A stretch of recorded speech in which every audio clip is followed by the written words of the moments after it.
हेर्नुहोस् गाइस, यो चाहिँ मैले यो स्कुलमा लगाउने फुल बनाएकै कस्तो राम्रो छ हेर्नु त।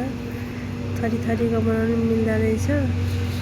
अनि त्यहाँबाट यो स्कुलको लागि हो, स्कुलको केटाकेटीको लागि हो जस्तो मैले त्यस्तै बनाउनु मिल्यो। यो येल्लोमा भयो, यो अर्को व्हाइटमा भयो। तपाईँहरूलाई जस्तो भन्नुहुन्छ त्यस्तै बनाउनु मिल्यो। अरू तरिकाले नि बनाउनु मिल्यो। यहाँनिर हेर्नु अब यो आफ्नो उसमा चाहिँ अब यहाँनिर दाग राखेको ठाउँमा यहाँ चाहिँ यो दाग राखेको ठाउँमा मोती राख्नु पनि मिल्यो। अहिले त त्यस्तो छोरीले पनि उस गर्ने बेला भएको छैन, मलाई यस्तो चाहियो उस्तो चाहियो भन्ने बेला भएको छैन। त्यही भएर यत्तिकै लगाइदिएको। अनि अब यो धागोलाई पनि त छोप्नु मिल्यो नि, त्यो धागो छ र धागोको डल्लोलाई पनि छोप्नु पनि मिल्छ।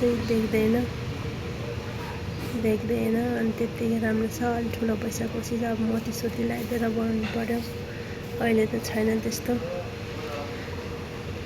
छैन, एक राम्रो देखिन्छ। अनि त्यत्तिकै राखिदिएको। अहिले पहिला बनाएको थियो, पहिला बनाएको सकिगयो। अनि त्यही भएर अहिले फेरि बनाएको, अहिले बनाउँदैछु। अहिले पनि मनपर्छ भने तपाईँहरू पनि बनाउनु होला। यस्तै छ।